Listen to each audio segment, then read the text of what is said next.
Hi, everyone. Welcome to Thanks for Sharing. I'm your host, Jackie Pack. And today I have with me Ethan.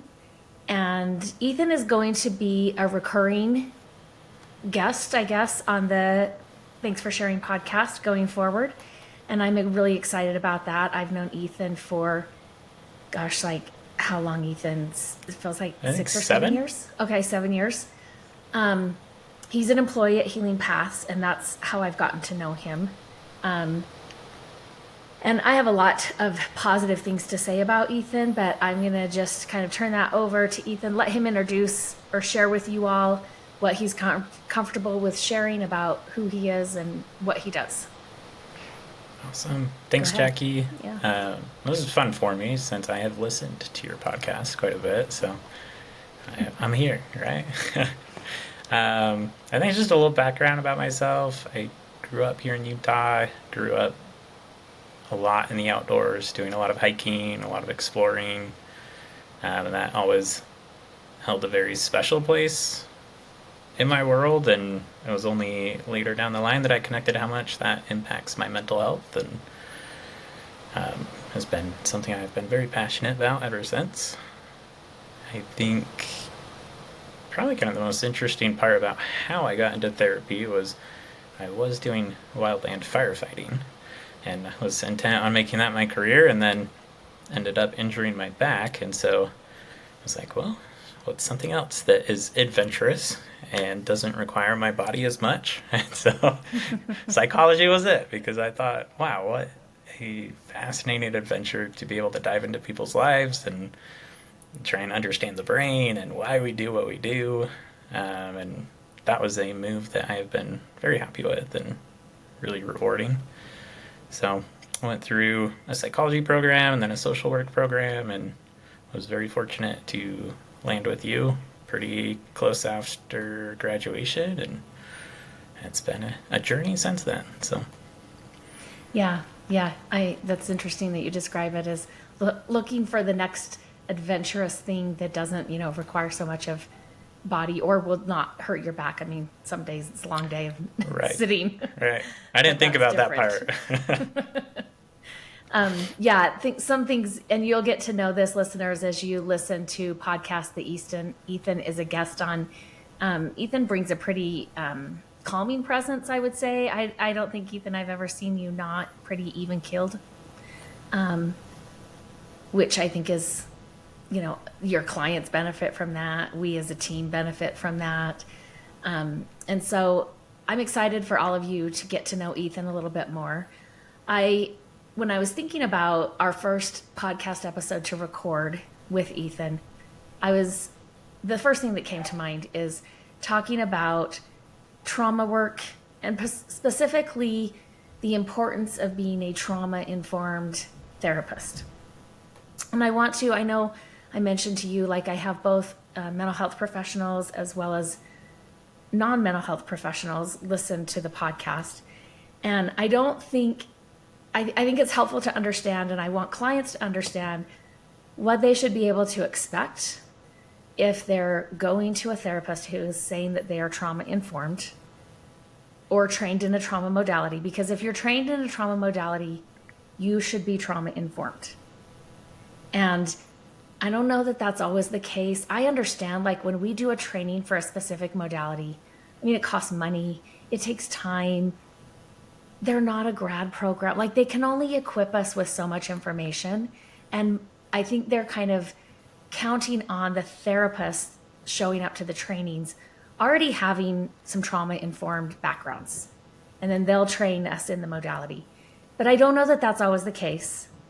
So let's talk about, what to expect if you're working with a trauma-informed therapist, or what a trauma-informed therapist means. Any thoughts on that? Yeah, as I think about being trauma-informed as a therapist, there's two main areas or categories that I tend to think of, which would be, one is the educational component and understanding what is happening in the brain, what impact or effect does trauma have on your system, on your nervous system. And I think the second category, which really goes hand in hand with that, is how does this show up relationally? And I think that is one of the most important pieces of doing any type of trauma work, is understanding and helping clients being able to make sense of how has this trauma influenced or informed the way that I relate to the people around me, the world around me, how I relate to my inner experiences. And I would echo what you said. I don't think a shorter training is going to give you enough to really dive into that and understand that.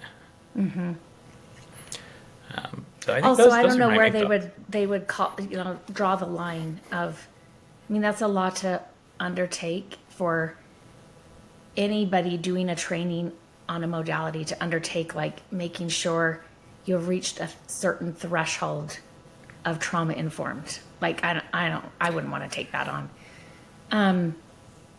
But I think as therapists, we have to take that on. We have to be doing reading. We have to be taking other coursework. We have to be like educating ourselves. I mean, it's been a long time since I was in grad school, and a lot of grad programs are now offering classes about trauma and trauma informed.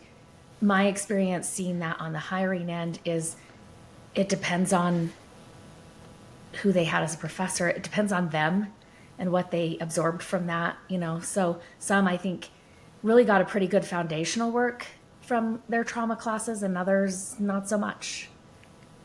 Oh, absolutely. I knew that I wanted to work with trauma going into my grad program, and knowing that there was not enough that they could offer me to really give me enough of a foundation for that. And so it did require a lot of networking with people who were trauma informed, getting recommendations from them, reading, self-education, across the board.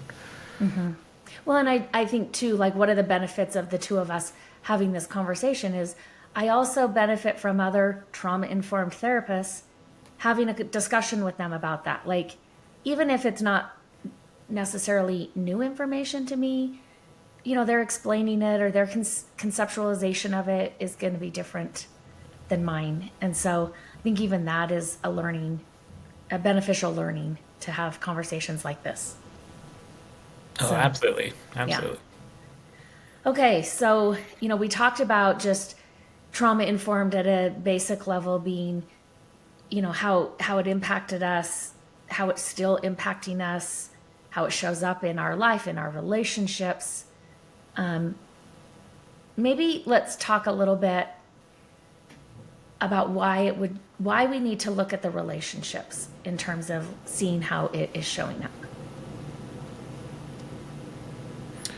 Yeah, and I think this can certainly be a very complex and nuanced topic to get into, so it'll be trying fun to cover the whole range there. I think one of the most important pieces to really understand with that, at least from my perspective, is that once we've experienced trauma, if we haven't integrated that, and I'm sure we can get a little more into that down the road, then that experience and that trauma sticks with us and is going to greatly influence our present day and our current reactions and interactions. And so, I mean, why I think that becomes so important relationally is it's very easy to perceive, oh, this relationship is strained, or this person is maybe really critical of me. And from an outside perspective, one may say, like, oh, I don't actually think they're being critical. And that may be more of that trauma narrative that's stuck in there that's now impacting the way that you see the other person. Right. That based on our previous relationships or previous experiences that were traumatic, we kind of take that lens on when I often will tell clients, our threat system operates on a better safe than sorry kind of modality, which means it's going to get things wrong often, but also it'll keep you safe, right? I mean, that's its intent. It's trying to keep you safe and alive, right? But it's also going to get things wrong, and that's okay, because, again, better safe than sorry. And so we'll see those things start to show up, and we may see it through our threat lens. And like I said, or like you were saying, it takes somebody outside of our threat system to be like, okay, that's not really how I'm hearing that. So can we look at that from maybe a different angle? Absolutely. Yeah, and I love the way you frame that. I usually think about it as like a prediction, that our brain is always predicting and thinking, what do I need to keep myself safe here? And really kind of the significance that that plays in our Right. relationships and our interactions. And you're right. I would rather be safe than sorry here. Right. Safe than dead in this, and I mean, Yes. that's how the nervous system is operating, right? We can be safe or we can die. Or we can die, So, right? Easy choice. right, right. So again, I think too, I mean, we talk about, I think this is from Harville Hendricks's work, just about how often trauma happens relationally. I mean, as people, we're very relational people. As kids, we are dependent on relationships for our survival. So trauma is going to show up relationally, and the healing of trauma is often relational as well. Yeah, and I like that last point you make too, that the healing is relational. Just thinking about how you framed, right, that sometimes it takes someone outside of ourselves to point that out. Also, gets a little complex with trauma sometimes because there's an element of, well, can I trust this person outside of myself? Can I feel safe enough with this person? And I think that's where the importance of a trauma-informed therapist really starts to play in, that, oh, this person understands what's happening and has some tools or some skills to help both of us navigate that on a moment-to-moment basis. Yeah.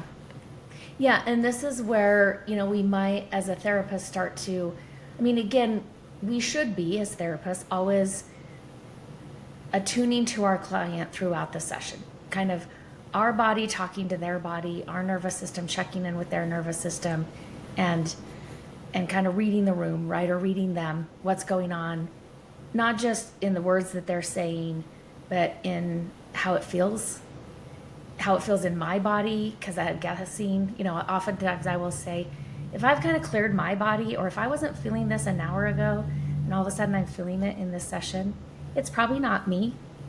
It's probably what the client is feeling, and I'm feeling that because our bodies do that.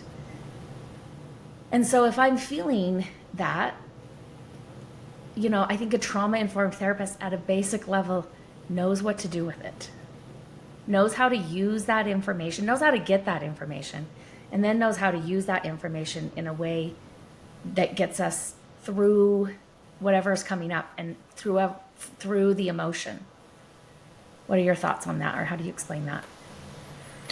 Oh, absolutely. I think that first component of, can I discern that this is not necessarily mine, that this is coming up with my client or the other person in the room, is one of the most important parts.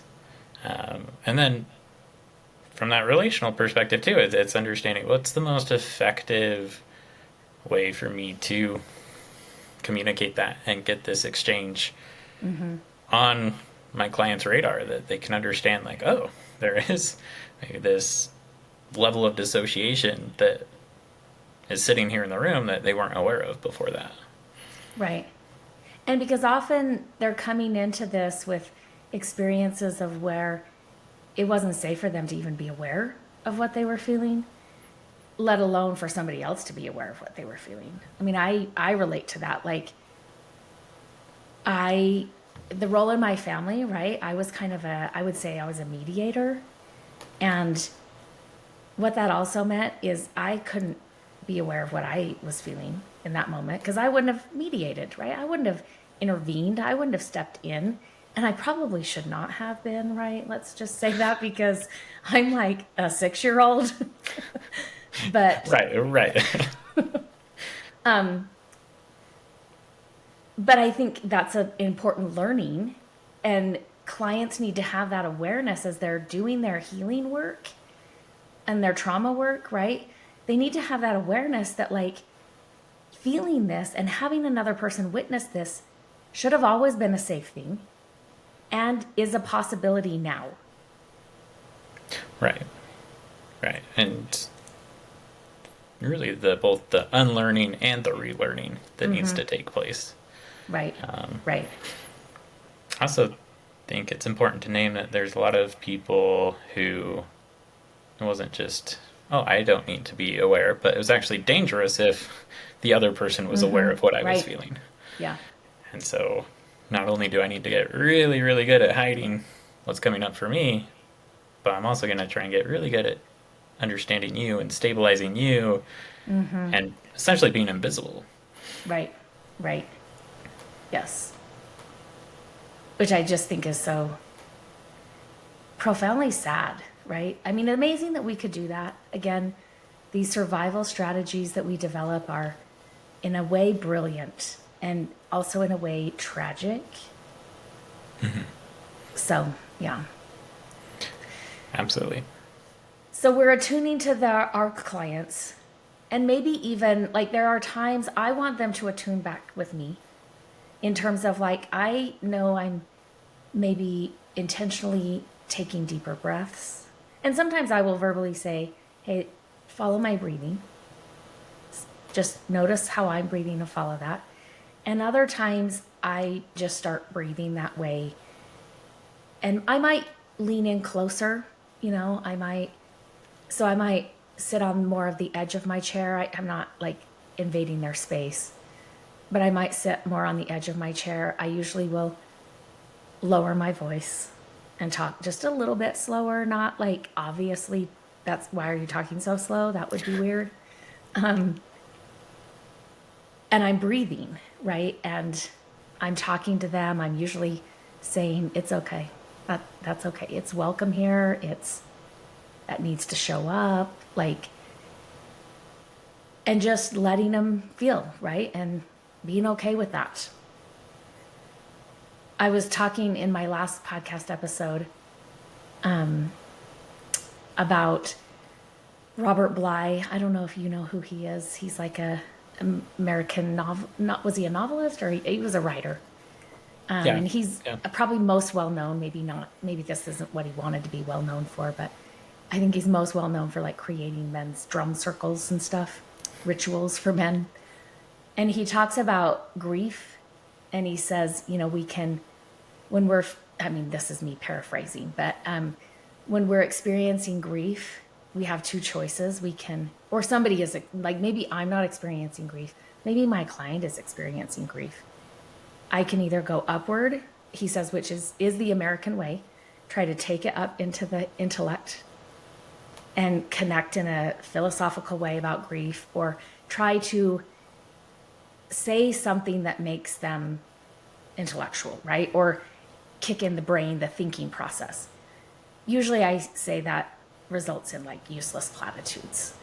Or we can go downward. And downward is going internally, right? It's me connecting with that emotion that I'm recognizing. And maybe I share that emotion. Maybe I say like, wow, I'm feeling a lot of heaviness. That's really hard, or I'm just feeling really sad about thinking that happened to you, or feeling that happened to you. So we're trying to go into our emotion and as a way of like walking them into that in a way that's safe or validating or witnessing. Absolutely. And I think for a lot of people who have experienced trauma, and especially chronic trauma, going down, it feels a lot like opening Pandora's box. And it's very, very scary to even think like, I don't even know what is in that box. I don't want to go there. Right. And so certainly I think that element you're talking about of almost guiding a client into that, and almost an invitation of, hey, we can open Pandora's box and we can experience this and we can find a way to the other side of it and be okay. I mean, to me, that's a very rough summary of what trauma therapy is how do we open up Pandora's box and get to the other side. And then there's modalities that we can be trained in that help us to do that. But really, that is kind of a higher level description of what we're doing in trauma work. We're opening it up, we're allowing for the messiness, and we're getting through that in that moment. Yes. Which I think also speaks to the importance of really understanding trauma in the brain and why being trauma informed about that is so important. Because I mean, really, and this has been, I think, known for a while, but really starting to show up in the research, is that if we have trauma that hasn't been integrated or hasn't been resolved, when we start to re-experience that, our brains literally think that we are back in that trauma. Right. Right? And so having an awareness of that this isn't just a feeling of, ooh, right? I'm uncomfortable in my body. It's my brain thinks I'm reliving this thing that for a lot of people could have been life-threatening. Right, because that's kind of also a definition of trauma is it's unprocessed, it's unresolved. There is unfinished business there. Because whether it was, on a basic level, it was just too much for the nervous system, right? Right. And then maybe we didn't have an environment that knew what to do with it, or that they could know we had that, or all of those things that we were talking about. And so it's just kind of left as is. And so when you open it back up, there it is, the way it was when we closed it. All right. Thinking about the going down piece as well, I think our culture is not very adept to doing that. I think culturally and just thinking to technology, right? A lot of what exists is aimed at how do I avoid feeling? How do I just check out and focus on something else or not have to talk about it? Right. And I think being aware of that is so important for anyone, right? Whether you're a mental health professional or not, being aware of, oh, how am I avoiding the experience of myself? Yeah, I think our culture definitely emphasizes this, I think, false definition of strength, that if you are strong enough, you can outpace it, you can outlast it, you can win it, right? Which means you don't actually need to be impacted by it. And it's just not true, and nor does that actually make us strong people. Right. I think, in fact, it can lead to quite the opposite, where we become so guarded or defensive around that harm that we then treat people in ways that we wouldn't otherwise, or show up in terms of how we interact with ourselves or the people around us in harmful ways. Right. Yeah, it kind of does like I sometimes will say, if we're not allowed to feel it, it will fracture us. Or, in addiction, we talk about compartmentalization, which is, to me, that's just another word of being fractured. And, this fractured version of myself is not my authentic self. That's not who I am. That's not how I am. But I might be that if I get told over and over that this is what strength is or looks like. Right. Because that's all we have. That's our model. So, Right. That's what I need to do. Yeah. Which is also, I think, I think this is getting more and more commonly known for professionals in the field, that if you are going to be effective at helping your clients in this work, you have to have done your own work. Otherwise, you're not going to go downward, because you have continually gone upward. Like, you're afraid of your own stuff. So why would you not be afraid of your client's stuff? Absolutely. And even just going back to some of what we were talking about a few minutes ago, if you're not doing your own work, how are you going to even discern what is yours versus Right? what is theirs? Yes. Very good point. Can I discern that? And then, as you said, am I confident enough that we can step into it and it will be okay? Yeah. Yeah. Right. And I will survive it. yes, right. And I think that's also an important framing that we realistically tell people, like, we're going to step into it and it's not going to be good. It's not going to be You won't feel better right away. right. Right. In fact, it can be very, very difficult stepping into it. But again, an element of you'll survive it and you'll be okay. And then we can get to building something good. Yeah. And I've had this conversation with clients before technically starting therapy work. I know you've had, and I have had this conversation sometimes at the end of a session in which we've done trauma work. I think your wording is you might feel kind of wobbly.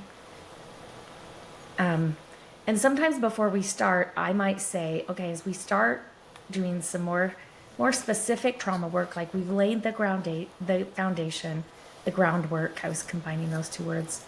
And I've done some psychoeducation around trauma. What is trauma? How does it heal? All that type of stuff. I have said to clients before, now, one of my concerns in starting this is I know that, like, your mom texting you randomly on some day throws you for weeks, right? And if we've done a session, what about that? How do we game plan for that, right? We have to talk that through.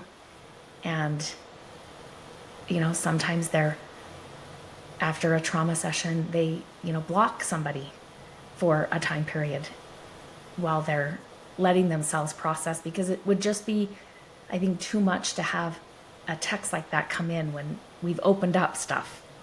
Or even just, maybe that's not the situation. It's just we've opened up these memory networks and it wasn't pretty, right? And we do what we can to kind of start to close those down, but that takes time. It takes, I've heard, 24 to 48 hours. I've heard 7 to 10 days.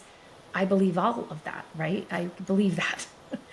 I think we're most aware, or we feel most wobbly in the 24 to 48 hour period. But it's not uncommon for me to see something processed through after a week, and all of a sudden they're feeling it. And sometimes my clients don't connect that back to what the session we did, but I know to do that. Right. Another trauma-informed thing to know for the therapist, that, like, I need to be watching in this next 2-week period for what's, processing again in a different way. Absolutely. And bringing in that attunement that you were speaking of, right? Am I attuned enough, and do I know my client well enough that I can track some of these changes? All right. So, I think taking your example of maybe getting a text from mom, I think that could potentially highlight a problem of people jumping into trauma work too early. Is, Right. oh, if I don't even know that your relationship with mom is strained, then how are we going to connect those dots, right? I may think, oh, that maybe it was the trauma work that did that versus this external stressor that just Right. got amplified. Because I think, I don't know why this is doing that. Can you hear it? I cannot. Okay, good. I think it is safe to assume that if we do not know something about our client, they do not know that either. When it comes to some of their trauma, right? And so again, I think sometimes non-trauma informed therapists try to start the trauma work far too early. And they just cannot know what they need to know to set their client up for success. They may have some ideas, but at least the ones I work with could not spell it out for me on a complex layer. You know, like Right. I've had some clients whose moms died when they were children, and I knew that in session one, but 3 years into the work, they're like, I had no idea how impactful that was to me and how it changed everything. And I mean, I probably suspected that more than they did in session one. Right. But we had to do some work to prepare them so that it didn't take them out and take them literally out of therapy. Right. Right. And that fragmentation, that word that you used earlier, right? That again, I wasn't even aware that losing a primary caregiver had impact. And so kind of being able to piece that together. And that I think is also one of the really finesse dances with trauma work, is understanding how much can we kind of dig into this versus how much do we need to maybe find ways to maintain and buffer that trauma that's there until there is a little more stability or integration, and then we can do a deeper dive. Yeah, yeah, absolutely. Absolutely. I had an awakening maybe 3 years ago, working with some clients on their trauma work. I mean, we talk about trauma, you know, we talk about big T trauma, little t trauma. And one of the ways I explain big T trauma, little t trauma is, I mean, big T trauma is, I think our society has a hard time making space for trauma, right? I mean, I have said before, I'll go on the record again, I think the United States, if you look at it as a system, it's a very dysfunctional family system on a very large scale. And so, of course, we have a problem with identifying family dysfunction. Of course, we have a problem with putting our finger on trauma and being able to talk about the nuances of what actually trauma is. But I would explain big T trauma as something that like happens to us that most people are going to agree leaves a mark. And little t trauma is chronic or it's consistent over time. Maybe we see the impact of it registering lower, or I don't know sometimes that it actually registers lower. I think we think of it as having a lower impact on us. And so hence the term little t trauma. And I still think there's some benefit. But I would say my awakening maybe 3 years ago is I was working with like 5 clients who I would say had big T trauma and they didn't know it. They didn't experience it as a big T trauma. And I think some of that was the people in their life wouldn't allow them to feel how big that was, even though I'm like, how could they not know that that impacts you, right? And some of it was they thought, well, you're too young, so you might not even remember. Or I had one who said, you know, my family members were like, well, I mean, we knew your mom longer than you did, so how could it be more impactful for you than us? And I'm like, okay, let's talk about what's wrong with that statement. And it was just something that I was like, okay, I might need to be a little, like, just kind of cut it a little bit thinner when I'm explaining big T trauma. Because maybe I was taking it for assumption that your average person would accept that that leaves a mark. And they don't always. They don't. And we are very dependent on how our environment responds to the things in our childhood that we are powerless over. Right. Right. And there's a interesting nuance to that, in that on one side it can be actually very protective to have people and your environment around you that can, again, somewhat buffer from the traumatic experience. And, right, if you Right, is and also being brushed aside or minimized, then that would be the unhealthy version of buffering that, and it doesn't actually help. right, right, But I also think it speaks to a very important piece of understanding trauma, in that really we have to look at how did this individual either subjectively experience this or what was their perception of this.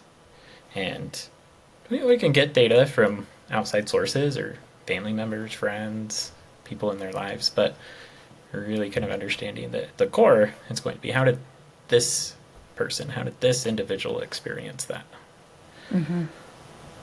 Right, right. Because not all trauma, or not all, the impact of the trauma is not necessarily universal, which in some ways can make trauma isolating. And especially as kids, if we don't necessarily have the language for that. Right. And our caregivers or family members don't know how to give us that language or to engage with us around it. Yeah. Right. And especially as kids. I mean, Right. again, I need to survive, and so I will go off of what the people around me are saying and doing. Right. Right. So let's talk about, you mentioned up front kind of this integrating that needs to happen, right? So let's talk about, what that means, how that works. I mean, obviously there's more involved in it than we can kind of capture in an episode. But let's talk about the healing process, which a lot of that is integration. Right. And so as we're talking about integration, I think my favorite way to overly simplify what we're talking about is to talk about how in a traumatic experience, again, this stuck element that I've referred to means that our brain thinks that it's going to, or that it is happening when we are reminded about it or experiencing something similar to it. And so that integration is essentially helping our brain understand, oh, this is no longer happening right now. This happened in the past, and there's a definitive end to it. And because it's ended, and because it's no longer happening, I can respond differently or more accurately to the present moment. And so, I mean, to me, that would be a very simple, and again, probably overly simple way of understanding what integration means. But I mean, there's a whole rabbit hole of neuroscience that we could get into about what does it actually mean when something is integrated. Well, maybe I don't want to get stuck in a rabbit hole, but maybe let's go down a little bit into that rabbit hole. What does the neuroscience say about what is happening when we integrate, or what needs to happen for integration? Right. So I think one of the most helpful ways that I learned this and understood it is that I need to be able to think about and really kind of remember the experience while remaining in a window of tolerance. And just as a kind of quick refresher, right? Because I know you've talked about the window of tolerance on your podcast before, but it's a way of understanding what is happening in our nervous system. And the window of tolerance is where I feel safe and I feel like I can connect with other people. And again, lots more that we could talk about as it relates to that. But Which isn't, I sometimes will say to clients, don't overthink the window of tolerance. It's not, I am great. It's Right. not, I am amazing, right? Right. It's, I am okay. I am safe. I can connect with other people. Yes. And other people, they would describe that as I'm open, I'm approachable, maybe inviting. Yeah. Right. Right. And again, you may be experiencing really difficult things and really great sadness and be in your window of tolerance. Right. Right. And so kind of going back to that integration piece, if I can remember and recall this experience and stay in my window of tolerance, that is really kind of what we're looking for. I think the most helpful starting place is also understanding that when we're experiencing trauma, the part of our brain that is responsible for tracking time really decreases in activity.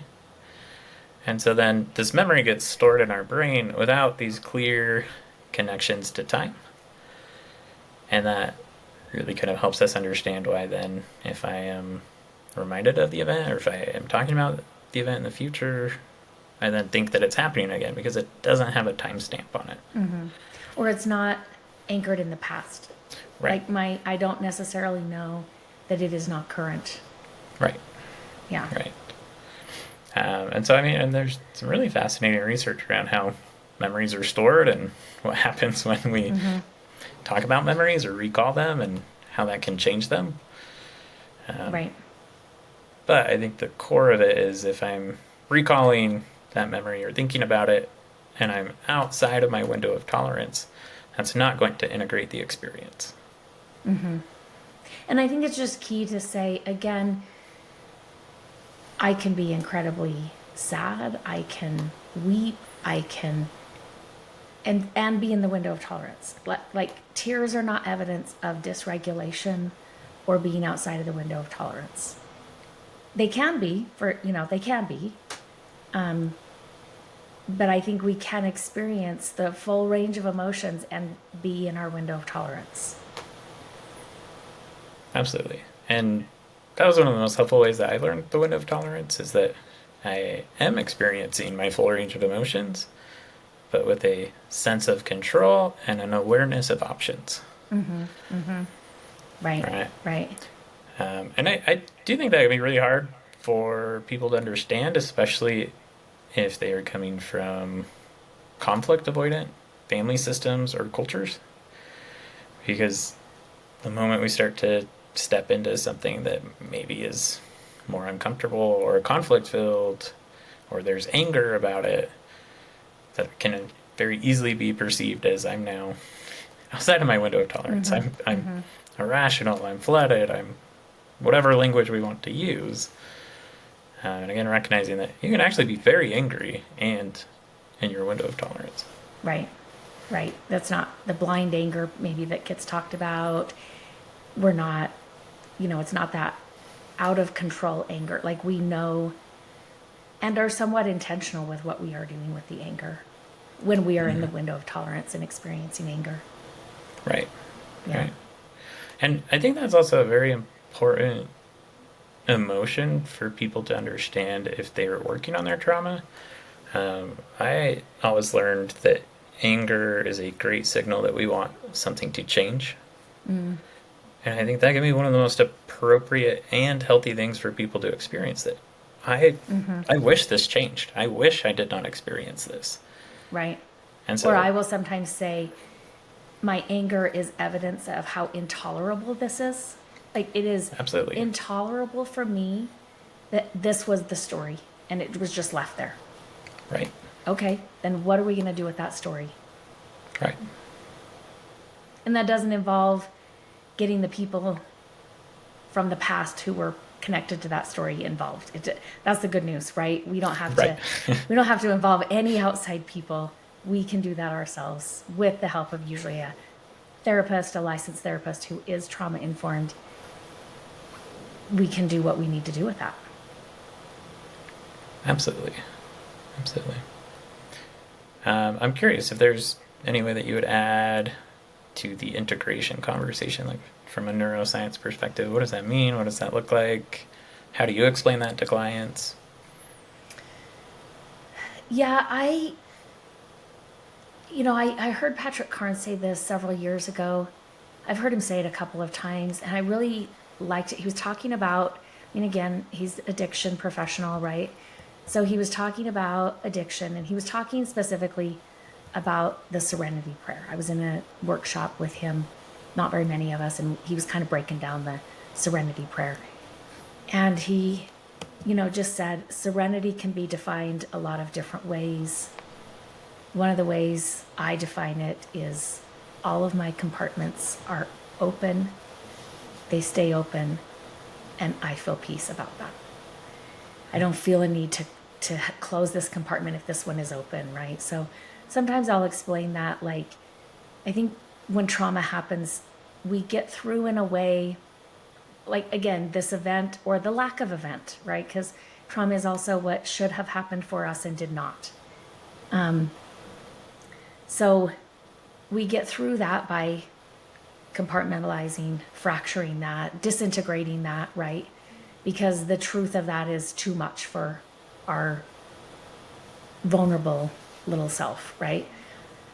And so I might have the stories of that, the facts and the storytelling of that event in this compartment, and the emotions of that event are in this compartment, and those two are never open at the same time because that was too much. It would have taken me out. And so we have to, like, when we are more integrated, I mean, we need those two compartments open because, I mean, we can have this compartment of the storytelling open, but if just the compartment of the emotions are open, we're going to make it relate to what's happening in the moment, right?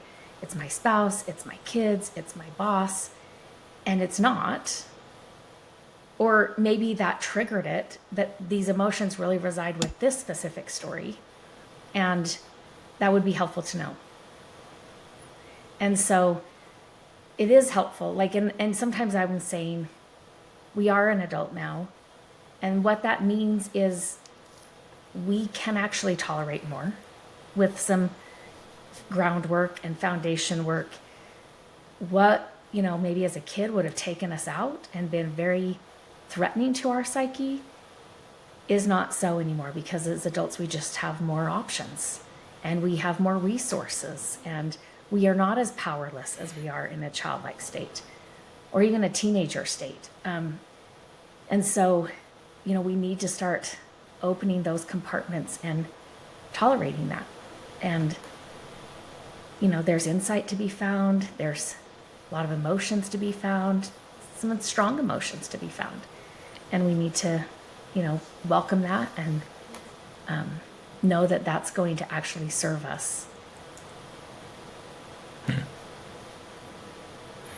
Yeah, I like that metaphor and that framing of understanding how do we open these doors at the same time. And you got to do it in a way that is tolerable. Right. Yeah. And if we can do that a little bit in the session, we can do that a little bit outside of session. Just like a little bit at a time, a little bit at a time. And I also really am amazed at how the ability of our brain and nervous system to take the work that we're doing with our clients and go with that, right? Like, just to do something that I can't do, that they can't do alone, but like, because we're doing this work in session, their brain and their nervous system take that as far as it can go towards progress or healing or integration. Absolutely. So I often will tell them, like, I do know that we are designed for healing. Like, it's not like we had this, a template that needed to happen. And if it didn't happen this particular way as a human being, we're just out of luck, right? We are designed for healing, whether it's physical, whether it's emotional. We are designed for healing. And sometimes we need help clearing stuff out so then what our system is designed for can do that. Absolutely. And I would certainly highlight that as a key point, that I think I've had a lot of clients who didn't actually know that, I can heal through this. I can change. Like, this can be different. And just the general awareness or understanding that this doesn't have to be permanent.